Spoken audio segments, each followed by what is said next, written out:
नमस्कार, मैं हूं ज़ायरा। एपीएन के लोकप्रिय कानूनी प्रोग्राम लीगल हेल्पलाइन में आपका स्वागत है। इसमें हमारे कानूनी विशेषज्ञ रोजमर्रा की जिंदगी की समस्याओं से जुड़े कानूनी मसलों पर आपकी शंकाओं का समाधान करते हैं।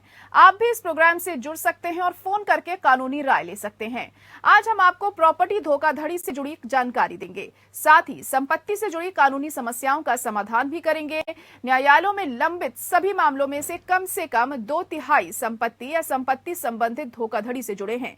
संपत्ति पर अक्सर परिवार के झगड़े होते रहते हैं। हाल ही में सुप्रीम कोर्ट ने फैसला सुनाया कि संपत्ति का मालिकाना हक एक मानवाधिकार है। संविधान अधिनियम 1978 में संशोधन के द्वारा संपत्ति का अधिकार एक मौलिक अधिकार नहीं रह गया है। संपत्ति धोखाधड़ी में बिल्डर भी लिप्त रहते हैं। प्रॉपर्टी से जुड़े झूठे वादे, गलत विज्ञापन, आश्वस्त किराए के रिटर्न, विभिन्न परियोजनाओं की नकली किराए की लिस्टिंग प्रकाशित करना आदि। साथ में निजी संपत्ति विवाद भी होते ही रहते हैं। किसी ने गलत तरीके से संपत्ति लिखवा ली तो फर्जी कागजात पर संपत्ति ट्रांसफर या बेची गई आदि। संपत्ति से जुड़े धोखाधड़ी मामलों पर ज्यादा जानकारी देंगे हमारे आज के कानूनी विशेषज्ञ वरिष्ठ अधिवक्ता प्रदीप शर्मा जी। प्रदीप जी आपको संपत्ति फ्रॉड से जुड़े तमाम कानूनी पहलुओं की जानकारी देंगे। अगर आपका इस विषय से जुड़ा कोई सवाल है तो आप फोन करके राय ले सकते हैं। अगर आपको हमारे विशेषज्ञ से कोई सवाल जानना है तो आप हमें फोन कर सकते हैं और राय ले सकते हैं। और हमारा फोन नंबर आपके टीवी स्क्रीन पर फ्लैश हो रहा है, जो कि है 0120-612-7937। इसके अलावा आप 0120-612-7938 भी डायल करके अपना सवाल पूछ सकते हैं। प्रॉपर्टी को लेकर क्या कुछ चीजें ऐसी होती हैं जो आप कर सकते हैं अगर किसी तरह की कोई धोखाधड़ी आपके साथ की जा रही है प्रॉपर्टी को लेकर, या कोई भी तरह का आपका सवाल है तो आप जान सकते हैं। तो हम आपको बताएंगे कि क्या कुछ हैं कानूनी प्रावधान इस मुद्दे के पीछे। और हमारे अधिवक्ता भी इस वक्त जुड़ चुके हैं, प्रदीप शर्मा जी। प्रदीप शर्मा जी, क्या अब आप सुन पा रहे हैं मुझे? आपसे जानना चाहेंगे कि टाइटल डिसेप्शन या जमीन के टाइटल से संबंधित धोखाधड़ी और इससे जुड़ी सजा और जुर्माने का क्या कुछ प्रावधान है, इस बारे में कुछ बताइए। ज़ाहिरा, इस तरह की हम मेन टॉपिक में आपको तीन तरीके बताता हूँ कि जो आजकल बहुत लाइमलाइट हैं और फोर्जरी, चीटिंग, फ्रॉड एटसेट्रा हो रहा है। वो एक तो नॉर्मल क्राइम्स हो गए जिनमें फोर्जरी, चीटिंग है। एक व्हाइट कॉलर क्राइम्स बोलते हैं, जैसे कि बैंकों के पैसे लेके लोग बाग विदेश में भाग जाते हैं। तीसरा जो मोस्ट इम्पोर्टेंट टॉपिक है, जो आज का आपका टॉपिक है, जो आपने चुना है जी, वो टॉपिक आजकल बहुत ही हॉट टॉपिक है। और ना जाने कितने ही ऐसे केसेस देश में जो मीडिया में काफी पॉपुलर रहे, मीडिया में ट्रायल होता रहा। सुप्रीम कोर्ट ने बहुत से केसेस में बिल्डर्स को पनिश किया और बहुत सारा। तो आपने जो आज का टॉपिक लिया है बहुत ही हॉट टॉपिक है, वेल इन डिमांड है, और मैं आपको इसके लिए बधाई देना चाहता हूं।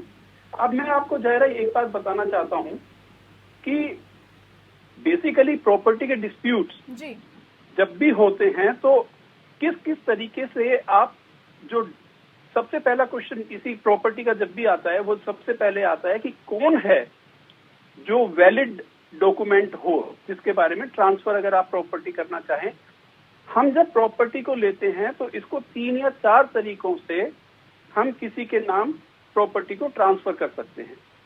एक जो है वो सेल डीड हो गई, बेचने से, बेचने के माध्यम से आप एक उसका प्रोसीजर है, वो प्रोसीजर अडॉप्ट करेंगे। सेल डीड करके आप किसी आदमी को एक प्रॉपर्टी जो उसका लीगल ओनर है, जो कानूनी उसका मालिक है, वो किसी दूसरे आदमी को बेच सकता है। दूसरा जो तरीका है जिससे आप अपनी प्रॉपर्टी किसी दूसरे के, मतलब आप अपने राइट्स ट्रांसफर कर सकते हैं, आप अपने अधिकार ट्रांसफर कर सकते हैं किसी दूसरे आदमी के पक्ष में, वो है will. Will generally family matter होता है या अपने नियर एंड डियर के साथ में पास में वो होता है। जो प्रॉपर्टी का एक्चुअल ओनर होता है वो अपनी विल स्वेच्छा से किसी भी एक आदमी के नाम से अपने राइट्स को ट्रांसफर कर सकता है, और वो राइट जो विल का एक्चुअल ओनर था जिसके नाम में ट्रांसफर कर दिए, उसके बाद से वो राइट्स उस आदमी के पास चले जाते हैं जिसके पास वो विल होती है। जी। विल जरूरी नहीं है ज़ाहिरा कि रजिस्टर्ड डॉक्यूमेंट ही हो। विल सिंपल पेपर पे कई बार ऐसा देखा गया है कि कई बार परिस्थितियां ऐसी हो जाती हैं कि आदमी बुरी तरह से बीमार हो गया या मृत्यु के पास पहुंचा हुआ है और ऑल ऑफ ए सडन उसको लगता है कि मैं अपनी प्रॉपर्टी को फला आदमी के नाम से दे दूं ताकि वो इसका मिसयूज नहीं करेगा, प्रॉपर यूज होगा या उसको जरूरत है। तो अगर आप सिंपल एक दस्तावेज बना दें प्लेन पेपर के ऊपर भी, वैसे तो रजिस्टर्ड डॉक्यूमेंट हमेशा ही जो किसी भी तरह की कंट्रोवर्सी से बाहर रहता है, तो अगर रजिस्टर्ड विल हो बहुत अच्छा है। लेकिन अगर रजिस्टर्ड विल ना भी हो तो सिंपल एक प्लेन पेपर में आप अगर 4 लाइन लिख दें और उसके ऊपर बता दें कि किस किस तरीके से आप ये किसके नाम से प्रॉपर्टी देना चाहते हैं, उसमें 2 विटनेस हो जाएं, तो वो भी मान्य है कोर्ट ऑफ लॉ में। तीसरा जो एक दायरा सबसे बड़ा इंपॉर्टेंट टॉपिक होता है, क्योंकि आपके हमारे सभी के ध्यान में और सभी की नॉलेज में एक बात रोजाना आती है, फैमिली डिस्प्यूट्स होते हैं। जो इनहेरिटेड प्रॉपर्टी होती है, जो पूर्वजों से आती है हमारे पास, हमारे दादा की प्रॉपर्टी है, तो उसमें क्या होता है, दादा की डेथ के बाद प्रॉपर्टी कौन कौन इनहेरिट करेगा, उसको एक प्रॉपर्टी में एग्जाम्पल के तौर पे आप ये मानिए कि 2 ब्रदर्स हैं और 1 सिस्टर है। अब वो प्रॉपर्टी ऑब्वियसली अगर लॉ के हिसाब से देखें तो तीनों के तीनों का इक्वल राइट है, इक्वल अधिकार है उस प्रॉपर्टी के ऊपर। अब हमारी देश में जो प्रथा है वो जनरली क्या है कि स्त्रियों को प्रॉपर्टी रखती नहीं है, या अपने प्यार के कारण से स्त्रियां अपने जो राइट्स हैं उनको अपने भाइयों की तरफ ट्रांसफर कर देती हैं, या अपने जो बाकी परिवार के जन हैं उनके नाम में ट्रांसफर कर देते हैं। उसको बोलते हैं रेलिंक्विशमेंट डीड। अपने अधिकारों को रेलिंक्विश कर देना, छोड़ देना किसी के फेवर में। तो ये डिफरेंट तरीके हैं जायरा, जिससे आप अपनी प्रॉपर्टी को लीगली किसी को दे सकते हैं। अभी आपके नॉलेज में एक बात, अभी हमारी बात जब चली थी तो 2011 में, अक्टूबर 2011 में प्रिसाइजली बता रहा हूं मैं, एक पहले पावर ऑफ अटॉर्नी के कारण भी आप अपनी प्रॉपर्टी को किसी दूसरे आदमी के नाम से ट्रांसफर कर सकते थे। लेकिन 2011 में सुप्रीम कोर्ट की एक जजमेंट आई, बहुत, मैं आपको 2-3 शो के बीच में 2-3 जजमेंट्स के बारे में बताऊंगा। उससे जो सुप्रीम कोर्ट की आज के दिन जजमेंट जो थ्रू आउट मान्य हैं और जो आज इन फोर्स हैं, वो जानने से बहुत लोगों को बहुत सा फायदा हो जाएगा। 2 जजमेंट मैं बताना चाहूंगा। 2011 अक्टूबर 2011 से पहले state of Haryana versus Suraj lamp करके एक जजमेंट आई थी। 2011 से पहले लोग क्या करते थे कि पावर ऑफ अटॉर्नी बना लेते थे। पावर ऑफ अटॉर्नी के दम से भी, उस कागज के माध्यम से भी प्रॉपर्टी का आदान प्रदान हो जाता था। लेकिन उससे बहुत से नुकसान थे, क्योंकि पावर ऑफ अटॉर्नी एक ऐसा डॉक्यूमेंट था जो हमेशा पहले कंट्रोवर्सी में रहा, एक इशू। दूसरा इशू जो गवर्नमेंट को रेवेन्यू लॉस, जैसे जब भी हम कोई प्रॉपर्टी का रजिस्ट्रेशन कराते हैं। जी, माफी के साथ आपको यहाँ पे रोकना चाहूंगी, एक कॉलर हमारे साथ जुड़ चुकी हैं, वो अपना सवाल पूछना चाहती हैं। रीता जी गाजियाबाद से जुड़ी हुई हैं। रीता जी, क्या पूछना चाहेंगी आप? जी मैम, मैं ये बताना चाहती हूँ कि मेरे 3 ब्रदर्स हैं और सबसे बड़े मेरे भाई हैं एक, और मेरी मदर के नाम प्रॉपर्टी है और मेरे फादर नहीं है। तो मेरे बड़े भाई बोलते हैं कि मैं सारी प्रॉपर्टी अपने नाम करा लूंगा, ऐसे कोई प्रॉपर्टी नाम हो जाएगी? जी, प्रदीप जी, क्या सलाह देना चाहेंगे आप इन्हें? जायरा, बिल्कुल नहीं हो पाएगी। कानून ये कहता है कि पिता की मृत्यु के बाद उसकी पत्नी और उसके बच्चे बराबर के हकदार होते हैं, इररिस्पेक्टिव, इसका कोई फर्क नहीं पड़ता कि वो पुत्री है या पुत्र है। तो इनके ब्रदर की प्रॉपर्टी में जितना हिस्सा इनके बाकी के भाइयों का, सिबलिंग्स का है, उतना ही हिस्सा इनका है। कोई भी ब्रदर हो, रियल ब्रदर हो या कुछ भी हो, और जो ये कह रहा है कि मैं इस प्रॉपर्टी को अपने नाम करा लूंगा, ऐसा नहीं हो पाएगा। क्योंकि कोर्ट में जब रजिस्ट्रेशन के लिए आप सब रजिस्ट्रार के ऑफिस में प्रॉपर्टी को जब ट्रांसफर कराना होता है, तो सब रजिस्ट्रार पहले ये देखता है कि इसकी लाइनेज क्या है, इसमें कौन कौन से लोग इन्वॉल्व हैं और उनका नो ऑब्जेक्शन है या नहीं है, रेलिंक्विशमेंट डीड नहीं है अगर किसी के है, या जो बाकी लोग हैं उनको अपना हिस्सा मिल गया है या नहीं मिल गया है। जी। तो ये सारी बातें उनको देखना होता है। कोई आदमी के ये कहने से कि मैं करा लूंगा, ये मेरे हिसाब से नहीं हो सकता है। जी जी। प्रदीप जी, आप ब्रेक पर जाने से पहले कुछ जजमेंट्स के बारे में बता रहे थे, तफसील से अब बात कर सकते हैं हम उस बारे में, आप अपनी बात पूरी कर सकते हैं। जी, जाहिरा मैं ये कहना चाहूंगा कि समय समय पर सुप्रीम कोर्ट का इंटरवेंशन हुआ है, क्योंकि बहुत ही देखने में आया है कि लोग बाग जमीन के मामलों में फर्जीवाड़ा करते हैं और उस कारण से सुप्रीम कोर्ट को इंटरवेंशन करना पड़ता है। तो मैं कहना जो चाह रहा था कि 2011 में state of Haryana versus Suraj lamp करके एक जजमेंट आई थी।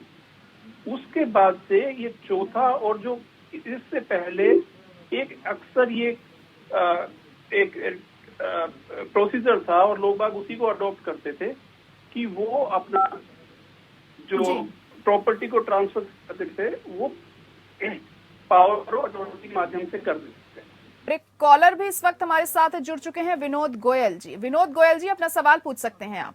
मेरा सवाल ये है जी, मेरी मदर जो है एक वसीयत कर दी थी रजिस्टर्ड विल जी, और वो जो है हम 2 भाई थे, दोनों के नाम 20/100 की एक बिल्डिंग थी, 10/100 मेरे नाम, 10/100 जो है मेरे ब्रदर के नाम। मेरे ब्रदर ने अपनी वाइफ के नाम करा दिया। मेरे 2 बेटियां थी, मैंने अपनी बेटियों के नाम रजिस्ट्री करा दी। अब वो मेरे भाई ने जो है वो थाने में मेरे खिलाफ दे दिया कि ये तो अपने पैसे लेके चला गया था जी, अपने 40 लाख रुपए लेके चला गया था जी जी। लेकिन एक्चुअली मैंने कोई पैसा वैसा नहीं लिया था। वो पुलिस में सारी आईओ जो इन्वेस्टिगेशन ऑफिसर होता है वो सारी तो हुआ और मैंने फिर कोर्ट में केस डाल दिया जी।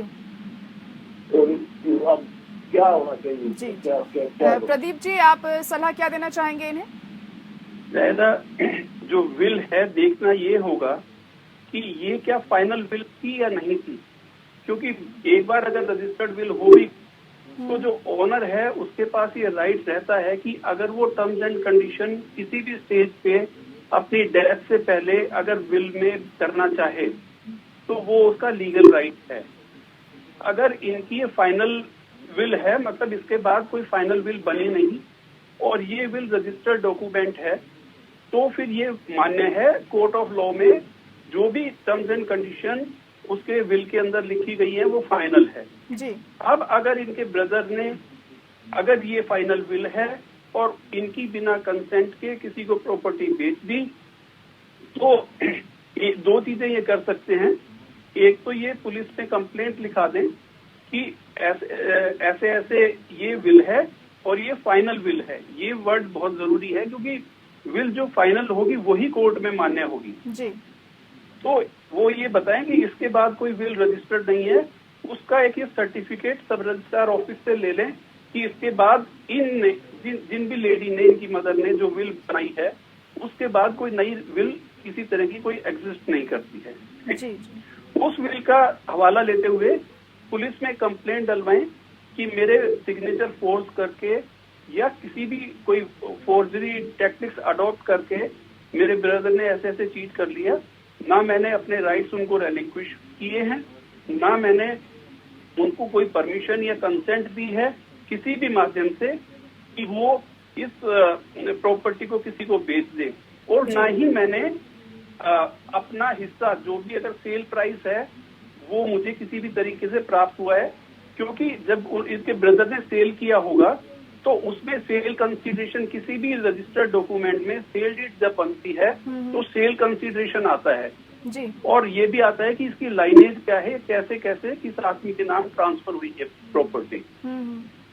तो ये पुलिस में और साथ में एक कोर्ट के सूट फॉर डिक्लेरेशन डाल दें कि मेरी प्रॉपर्टी का ये हिस्सा है, तो जब तक इसने अपने राइट्स किसी को नहीं दिए होंगे तो वो प्रॉपर्टी का राइट इनके नाम से ट्रांसफर कोर्ट कर लेगी। जी जी। तो विनोद जी, उम्मीद है आपको जवाब मिल गया होगा। एक और कॉलर इस वक्त हमारे साथ दिल्ली पीतमपुरा से जुड़ चुकी हैं, रजनी हमारे साथ जुड़ी हुई हैं। रजनी, अपनी बात रख सकती हैं, आप सवाल पूछिए अपना।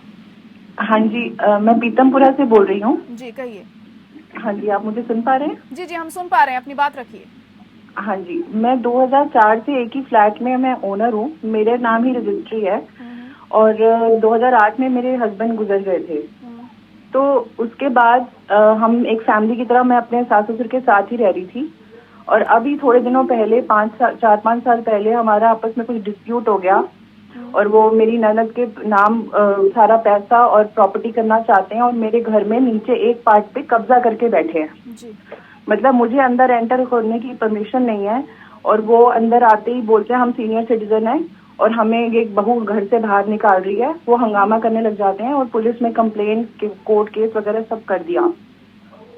तो मैं चाहती हूँ कि मतलब उन्होंने अब ताला लगा के कनाडा चले गए हैं। अब मुझे नहीं पता वो कब वापस आएंगे। तो इसके लिए मैंने डीएम साहब से भी बात करी है। तो उन्होंने ये बोला कि भाई आप, उन्होंने एक इंटरिम वो बना दिया, ऑर्डर दे दिया मुझे कि आप ये ऐसे ही रहेगा जैसे था पहले। अब था पहले का मतलब अगर मैं पुलिस को बताती हूँ तो वो ये कहते हैं कि जिस तरह से ये बंद है वो वैसे ही रहेगा। तो मेरा प्रॉब्लम ये है कि प्रॉपर्टी मेरी है, तो मैं क्या, मुझे किसी के परमिशन चाहिए किसी को जी, मतलब एंटर होने में? चलिए ठीक है प्रदीप जी, क्या आप इनको राय देंगे इस बारे में?